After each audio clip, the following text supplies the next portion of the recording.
Baik Ibu, sudah. Oke, nggih. Kalau sudah saya mulai nggih.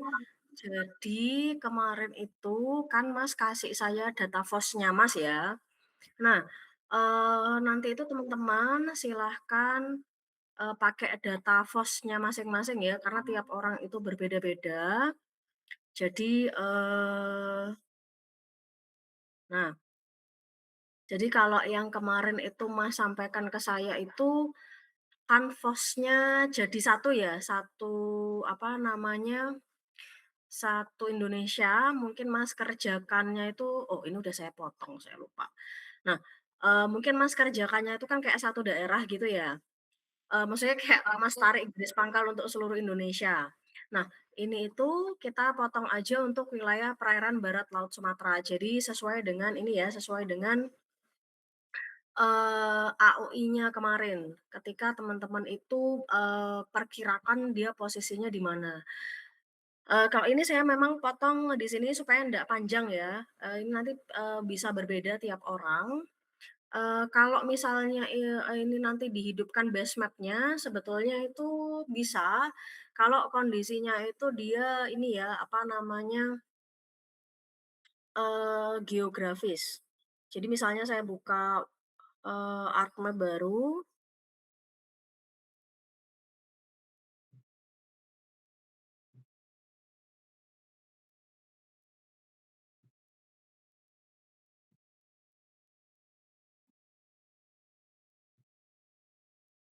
Nah ini kemarin kan Mas kasih saya ini ya, nah segini. Ini kalau misalnya kita hidupkan base map-nya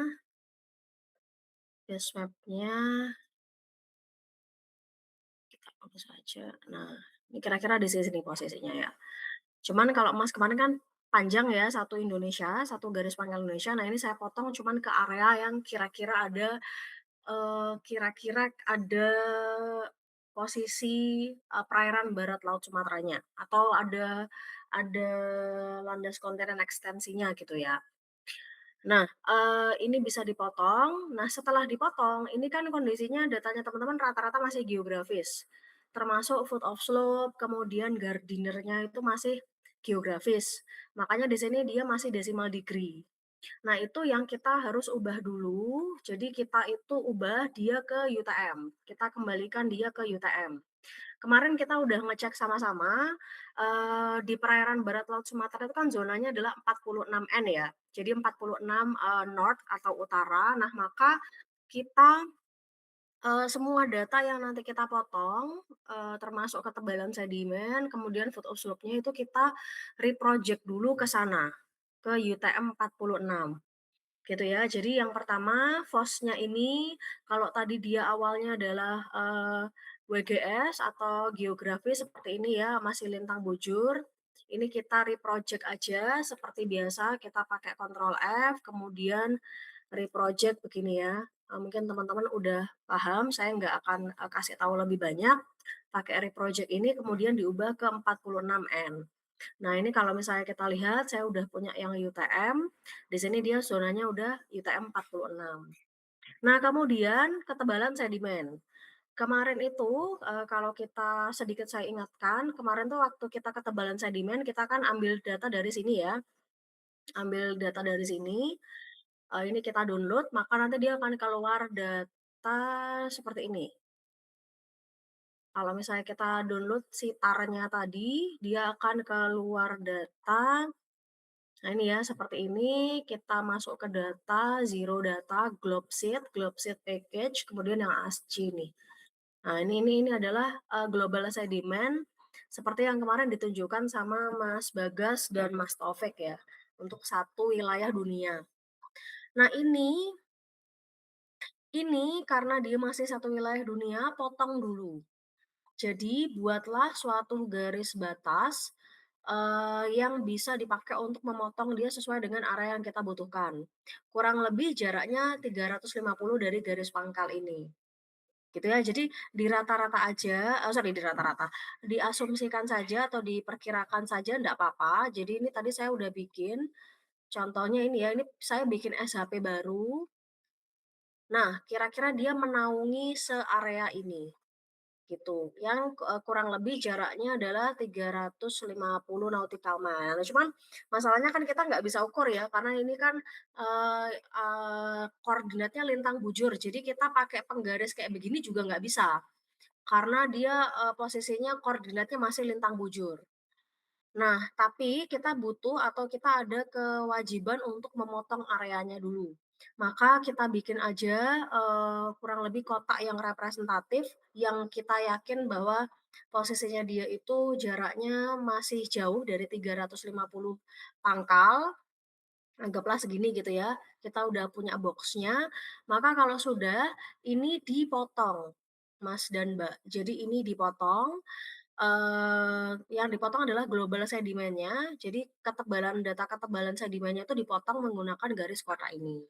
Nah, potongnya pakai apa? Potongnya saya pakai Ctrl F lagi, lalu saya pilih Extract by Mass. Sebenarnya mungkin teman-teman sudah umum ya dengan, tools-tools-nya. Ini kita pilih ini, lalu ini kita masukkan global seed atau global sedimen ya. Lalu ini kita pilih, yang box, artinya kita mau potong si data global sedimennya seukuran data kotaknya, gitu ya. Kemudian output rasternya ini boleh kalau saya tadi kasih nama ini ya, sorry global aduh saya lupa kasih namanya apa, oh ini yang pertama global sediment clip, kemudian jangan lupa itu di belakangnya harus selalu dikasih tif, ya jadi .tif, .tif gitu.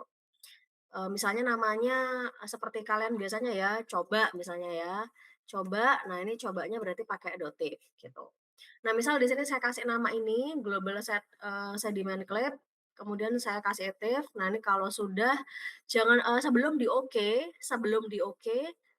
environment dicek dulu, lalu processing extend dipilih, lalu ini default-nya samakan dengan box. Processing extend tuh memastikan bahwa, eee ukurannya itu tidak lebih dan tidak kurang. Jadi memang, meskipun kita tuh udah ngeklik extract by mass, tapi terkadang, ada bug atau, ada aturan tertentu begitu ya dari geometrisnya ArcGIS yang, dia itu masih butuh kepastian bahwa memang kita itu samakan dengan box. Nah, saya di sini pakainya processing extend supaya apa, bener-bener memastikan kalau ukurannya itu pasti sama dan tidak berbeda sama box-nya. Nah, kalau udah kemudian kita oke, nah ini baru disimpan, baru di-oke. Itu nanti dia akan, yang awalnya satu dunia, global sedimennya, dia akan menjadi, sesuai dengan kotaknya kita aja ya. Jadi, dia nanti akan menjadi, nah segini, gitu. Salah, belum ke situ, belum ke situ. Dia nanti menjadi, nah ini, nah, jadi dia akan seukuran sama box-nya, seukuran dengan box-nya. Nah, kalau sudah, yang harus Mbak, Mas lakukan selanjutnya setelah kita punya data global sedimen, kita juga punya data FOS ya atau foot of slope yang sudah, satu posisi, dia juga sudah ke area AUI tertentu, sorry ke, AUI tertentu. Nah, yang sekarang kita lakukan adalah kita samakan, koordinatnya menjadi koordinat UTM. Ingat kemarin itu Mbak, Mas itu harus mencari, 1% FOS ya. Jadi mencari 1%-nya FOS atau, kita itu sudah bandingan antara jarak FOS dengan si raster global sedimen. Nah, artinya karena kita mau bandingkan, kemudian di situ kita ngomong distance, nah di sini semuanya harus kita ubah dulu menjadi UTM. Gitu. Jadi, baik FOS-nya ini yang posisinya masih koordinatnya geografis, Lalu global sedimen yang posisinya masih geografis, itu kita semua harus UTM-kan. UTM-nya berapa? Zonanya 46, gitu ya. Nah, kalau caranya berarti kita kalau misalnya garis, kita pakai sama sih, kita masih pakai project-project tadi ya. Ini pakai reproject. Nah, kalau yang false kita pakai ini, kalau yang karena bentuknya garis, kalau yang pakai raster, yang sudah dipotong ya, otomatis kita pakai project raster. Itu kita buat dulu atau kita pilih dulu, ke sistem koordinat, 46 gitu ya. Ini nanti disimpan, disimpannya juga jangan lupa harus pakai .tif. Jadi misalnya kita simpan global set, UTM gitu ya, itu belakangnya harus ada tifnya. Lalu di-save, kemudian ini output coordinate system-nya pilih, projected UT salah, UTM, kemudian WGS 1984 Northern, lalu pilih 46 N N ya, North, di oke. Nah, semua kita harus posisikan begitu. Jadi, baik yang FOS tadi, maupun yang global sedimen yang sudah dipotong. Nah, kalau sudah, maka kita akan punya ini ya, punya 2 data. Yang pertama adalah FOS yang sudah dibuat UTM, kemudian, global sedimen yang sudah UTM.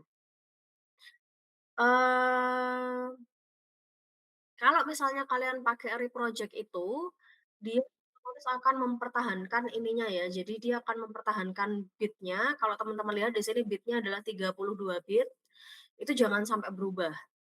Karena kalau misalnya kalian nanti berubah pixel depth-nya bukan 32 bit, nanti angkanya kalian itu nggak akan menunjukkan angka sedimen.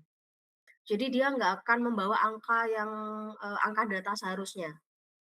Maka ketika kalian ubah ke reproject, pastikan dia hasilnya pun tetap 32 bit, kemudian angkanya, angka bulat ya, angka bulat seperti ini. Kalau misalnya angkanya sudah tidak masuk akal, karena kan ini kan menunjukkan kedalaman ya, ini kan gimana pun menunjukkan kedalaman. Kalau misalnya angkanya sampai ratusan ribu meter, nah itu udah nggak masuk akal, itu berarti pengolahan kalian salah. Karena harusnya global sedimen UTM-nya ketika diklip nilainya akan bulat, kemudian tidak lebih, dari ya secara rasional tidak lebih dari 10.000 gitu ya. Kemudian, oke sebentar ya, saya tak mimik sebentar.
Oke, sebentar ya, maaf.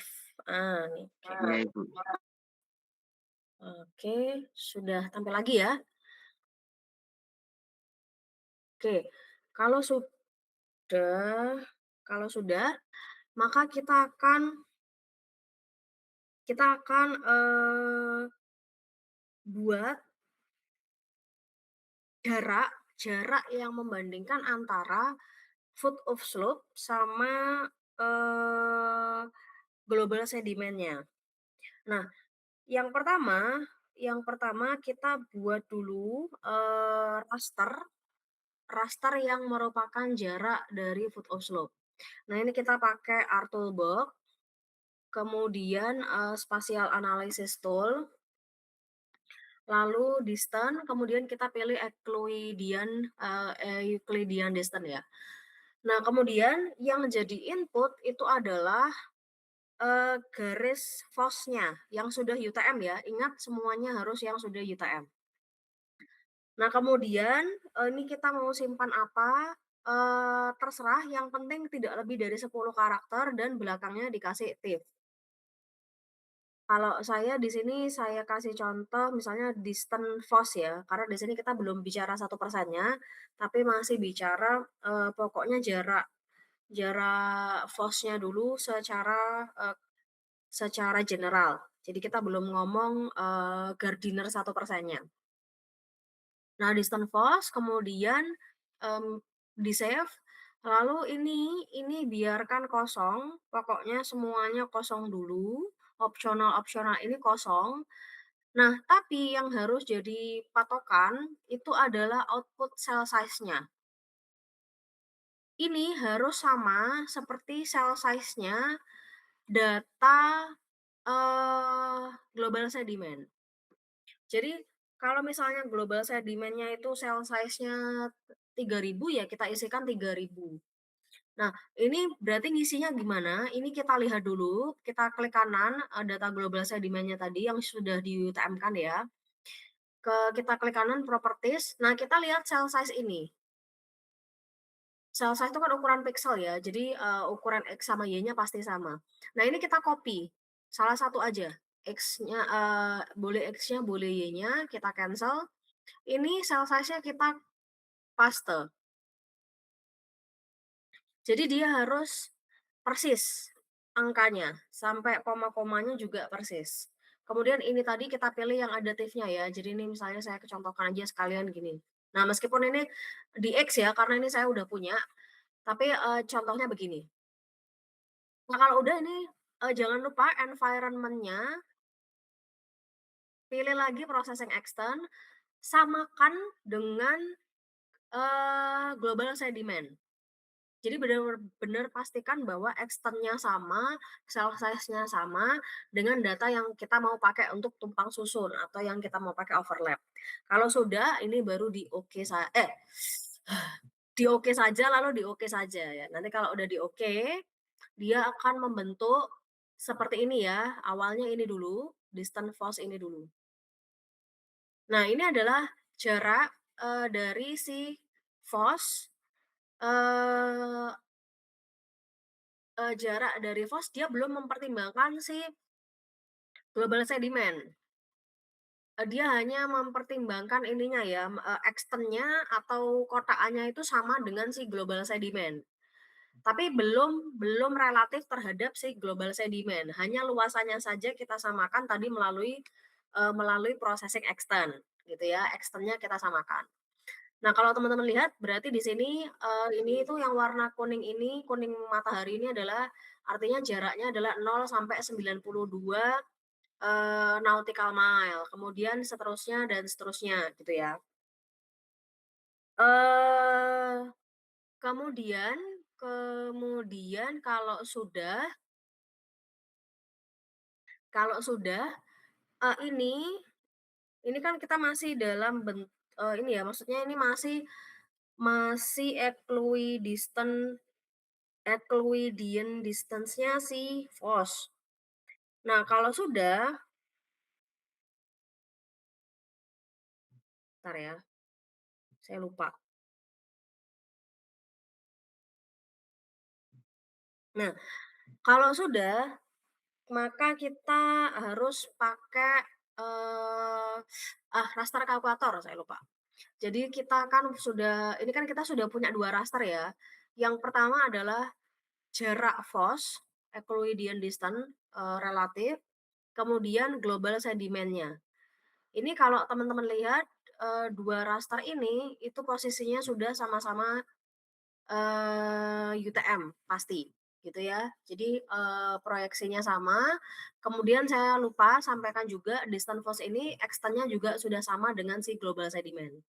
Nah, kalau sudah, maka sekarang kita main di raster kalkulator ya. Jadi ini di Ctrl F saja, lalu kita pakai raster kalkulator,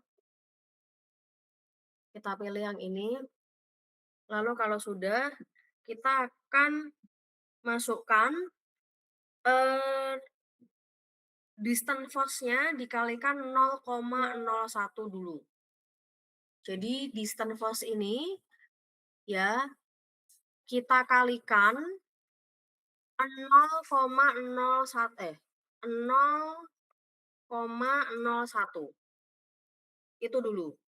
Nah, kalau sudah, ini disimpan rasternya, kalau tadi saya tuh tulisnya ini, belakangnya jangan lupa dikasih tif, kemudian di-save, kemudian boleh kalau environment-nya ini mau disamakan dengan global sedimen lagi, nggak masalah.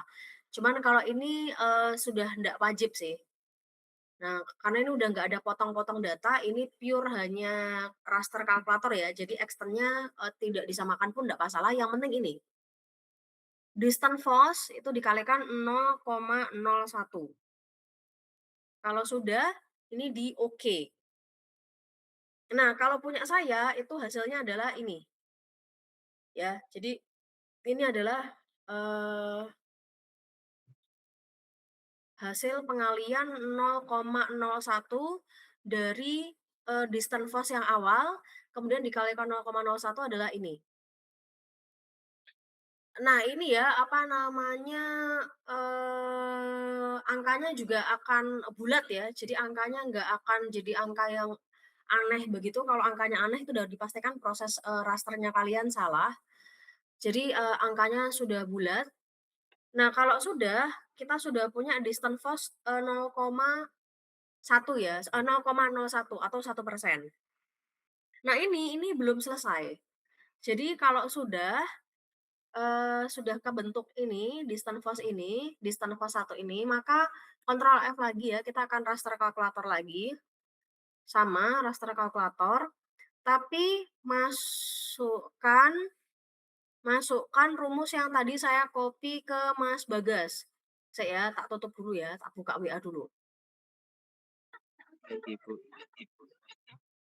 Jadi saya kopikan yang saya kirim ke Mas Bagas. Nah nah ini sebentar,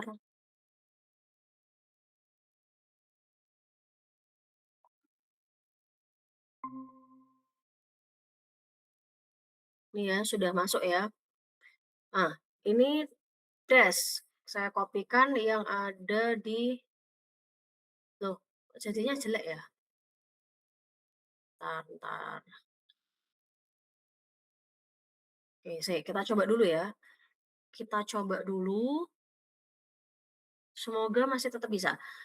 Nah, ini sedimen thickness-nya berarti diganti dengan si, eee, ini, global sedimen yang UTM, lalu threshold, hati-hati ya ininya, apa namanya, menghapusnya, threshold 1%-nya kita ganti dengan distance, force 1. Jadi yang sudah dikalikan 0,01 ya, jadi bukan distance force, tapi yang sudah dikalikan 0,01 yaitu ini. BTW itu suaranya bukan suara ini ya, itu suara kulkas dibuka. Jadi kalau ada suara prat pret tuh bukan suara saya, itu suara kulkas saya yang karetnya kendor. Oke, jadi, global sedimentif, kemudian, dimasukkan distance ininya, kita coba ya, saya, tadi tuh copy paste rumusnya bumbung susun ke bawah, tapi kita coba dulu. Misalnya saya coba-coba ya, Gardiner 2, save, moga-moga dia bisa. Nah oke, bisa. Nah, nanti dia akan terbentuk seperti ini, Mbak, Mas. Nah ini artinya apa? Ini artinya kalau kita lihat Gardiner 2-nya sudah terbentuk. Nah ini artinya yang posisinya itu warnanya warnanya ini saya bikin, apa ya, merah. Nah merah ya, merah. Terus yang ini, yang approve kita bikin hijau.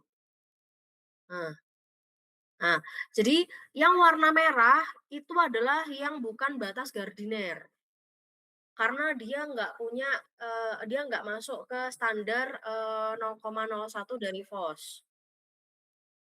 Nah, kemudian yang kita pakai sebagai batas Gardiner adalah yang warna hijau. Nah, ini kan masih dalam bentuk raster tuh, nanti kalian ini aja ya, pakai apa, raster to polygon ya, raster to polygon aja supaya kalian bisa dapatkan garis batas luarnya. Nah, tapi yang jelas ini udah jadi raster, tinggal di raster to polygon nanti dia akan keluar, batas, apa ya, batas luarnya, eee, kemudian penjelasannya itu kalau yang dia itu posisinya itu warnanya merah, itu dia bukan garis Gardiner. Pokoknya yang nol itu tadi bukan garis Gardiner, tapi yang satu dalam hal ini yang warna ijo, itu adalah yang garis Gardiner. Nanti kalau kalian udah potong sorry, udah jadikan raster to polygon, nanti kan kalian punya batas tuh, batas luarnya. Batas luarnya, nah itu batas luarnya itu yang kalian pakai. Jadi, habis di raster to polygon kan jadi poligon, ini kan masih raster tuh. Nanti habis gitu jadi raster to polygon, nanti setelah raster to polygon pakailah tools yang membuat poligon jadi garis ya. Pakai, apa, polygon to line, boleh. Jadi intinya nanti setelah dapat poligon, poligonnya kita ambil line-nya saja supaya kita dapat garis batas luarnya, gitu. Nah, kalau kita sudah punya batas luarnya, artinya kita udah punya batas luar yang ini ya, yang warna ijo ya. Ini saya coba nah, yang inilah ya kira-kira ini ya, yang ini. Nah, ini kan kita aduh, kita punya hadeh, bagaimana sih? Maaf. Nah, ya pokoknya ini ya, kita punya batas ini, kok jadi jelek sekali ya? Nah, udahlah, kita punya batas ini ya, pokoknya kalian punya batas yang, luarnya hijau. Nah, itu yang kita pakai sebagai garis Gardiner. Otomatis, garis yang sebenarnya penting itu adalah garis yang di sisi, sini ya, maksudnya, kalau ini kan terlalu dekat sama Pulau Sumatera, kita nggak pakai, maka yang kita pedulikan adalah garis-garis ini, ya. Garis-garis yang kucuk luar ini. Nah, ini yang kita lihat, kita bandingkan dengan satu, bandingkan dengan foot of slope-nya. Kalau teman-teman lihat secara keterangan ya, garis Gardiner-nya kan posisinya di sini nih, dia posisinya lebih barat daripada foot of slope-nya, betul nggak? Ini kan saya tebelin ya, ini kan yang tebel merah ini kan adalah foot of slope. Berarti kalau kita penarikan batas maritim, secara penarikan batas maritim mana yang lebih menguntungkan? Gardiner atau FOS? Dinner Ibu.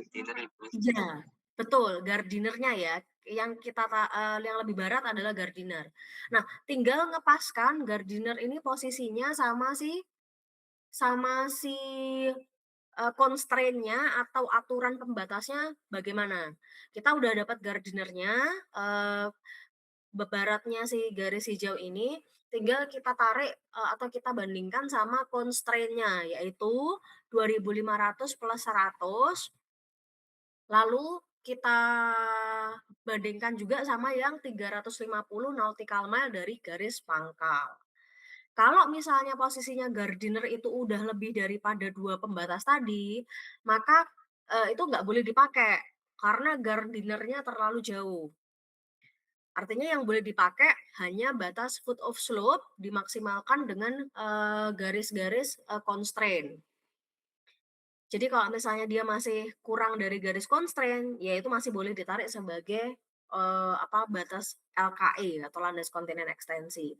Tapi kalau di situ dia posisinya sudah melebihi, maka di-stop di garis constraint-nya. Jadi, pokoknya otomatis batas maksimalnya ya 2 aturan tadi, 350 sama 2.500 plus 100.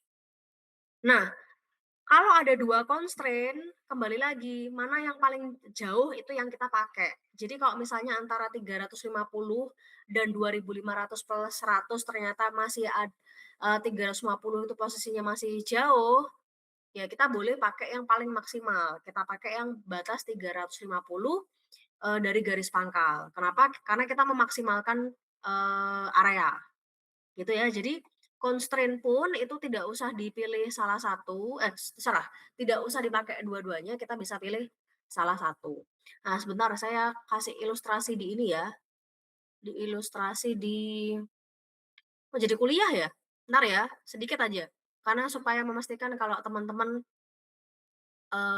ada gambaran, saya kemarin kan ambil di mana ya? Ini kayaknya ya, saya lupa, mmm, oh bukan. Oh bukan. Bukan Anda. Sebentar, mana ya? Eee, 96, bukan, garis pangkal, bla bla bla bla, bla bla bla bla bla bla. Waduh, mana ya? Eee, waduh, lupa saya. Sik, tak golekno sik ya. Semoga kalian berkenan menunggu sebentar.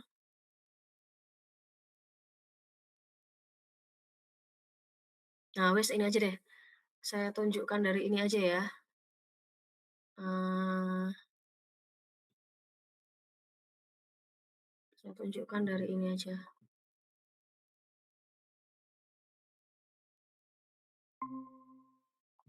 Nah, ini kalau teman-teman lihat, dia kan posisinya ini ya, saya gedein lagi. Nah, ini kan ada 2 tuh, garis pembatasnya adalah, apa namanya, yang pertama adalah yang 350 nautical mile, sama yang kedua adalah 2.500 plus 100. Ini yang 2.500-nya, kemudian ditarik plus 100-nya adalah, ini ya, yang warna biru tua. Jadi kita punya 2 constraint-nya adalah yang warna biru tua sama yang warna merah. Nah, karena kita punya 2 constraint ini, maka yang paling menguntungkan yang mana? Oh, yang paling menguntungkan adalah si garis merah, ya kan? Batas 350, nautical mile dari garis pangkal. Otomatis batas biru ini kita langgar nggak apa-apa. Jadi, kalian kalian, narik lagi contohnya yang ini ya, contohnya ini, kalian narik lagi lebih sedikit, itu juga nggak apa-apa. Maaf ya karena di Meet itu nggak ada coret-coretannya, jadi semoga kalian terlihat yang warna ijo tua ini. Ini lebih dari garis biru nggak apa-apa, karena kita batasannya adalah garis merah, garis 350 nautical mile yang lebih lebih barat, gitu ya. Jadi kita langgar ini nggak masalah, masih ada garis constraint yang lebih menguntungkan. Nah cuman oh oke Bu, kalau gitu kenapa nggak langsung, maksudnya kita ambil lebih panjang lagi, kan 350-nya masih sampai sini. Nah, meskipun 350-nya masih di batas merah, cuman kalau teman-teman lihat, garis Gardiner dan garis Hedberg-nya atau garis foot of slope dan garis, sediment thickness-nya, itu batasnya ya, garis pink ini, lalu, mana ya, garis pink iki sing anu, ambek Gardiner lainnya sing oh sik, aku ora ketok. Oh, pink itu adalah Gardiner, kemudian foot of slope adalah ini plus 60. Oke, berarti garisnya adalah yang pink dan yang oranye, gitu ya, pink dan oranye. Terus teman-teman lihat ternyata garis oranye sama garis pink atau garis Gardiner, yang lebih menguntungkan garis Gardiner, karena dia posisinya adalah, lebih jauh lagi kalau di sisi sini. Nah, karena dia jauh, maka, boleh kita pakai garis Gardiner aja sebagai garis patokan. Karena kalau kita pakai garis yang foot of slope, yang warna oranye ini, dia nggak untung, rugi kita, dia cuman sampai sini. Tapi kalau yang warnanya pink, ini kita maksimal, kita bisa sampai maksimal ke sini. Nah, Jadi akhirnya karena, maksimal adalah di sini, kemudian garis masih dibatasi dengan 350 masih jauh, maka kita bisa maksimalkan sesuai dengan garis gardinernya, begitu. Semoga, eee, ada gambaran ya. Oke, apakah ada pertanyaan? Kayak kuliah, wes gak usah, wes gitu ya, karena sudah malam juga. Semoga kan kalau dari Mas Bagas kemarin kan pertanyaannya hanya caranya membuat gardiner ya. Nah itu tadi insya Allah semoga sudah bisa tercerahkan, caranya membuat gardiner. Kalau menurut saya kemarin kenapa Mas Bagas gagal, itu adalah karena mungkin, mungkin ya karena satu, proyeksi seperti biasa, proyeksinya belum belum konsisten, kadang-kadang teman-teman itu masalahnya di situ. Kemudian sampelnya tadi ya, cell size-nya itu harus sama. Jadi, copy pastekan saja cell size yang ada dari sedimen thickness ke hasil, distance-nya, sehingga nanti dia bisa terproses. Mungkin itu yang membuat kemarin masih gagal barangkali. Gitu nggih Mas Bagas Baik dan Ibu. Iya. oke ya wes, kalau misalnya ada pertanyaan nggak tapi? Kalau misalnya masih ada nggak apa-apa? Tidak Ibu, insya Allah sudah banget. Oke. Tapi Mas Bagas nggak usah ngumpulin ya, karena Mas Bagas sudah pasti insya Allah dari saya udah pasti A. Nanti, teman-teman yang kemarin juga maju juga nanti, udah pasti A, nanti hah? Ya wes lah, itu ya saya titip videonya disampaikan ke teman-teman, terima kasih, kurang lebihnya saya mohon maaf, saya akhiri nggih untuk videonya. Ya Nanti, Ibu. Makasih, Bu. saya lupa, Oceano tuh kapan ya? Saya bikin kurang lebih minggu depan aja, jadi tidak di minggu ini Tanggal ya. 8 Ibu kalau nggak salah. Tanggal 8 ya, berarti masih, ini ya, masih mungkin nanti saya tambahin 1 hari deh, nggak apa-apa, di sindiknya saya buat tanggal 9. Terima kasih, Bu. Ya, sama-sama. Ya wis nggih tak, end ya. Terima kasih. Terima Assalamualaikum. kasih, Bu. Waalaikumsalam Oke, warahmatullahi wabarakatuh. Terima kasih Bu. sama-sama.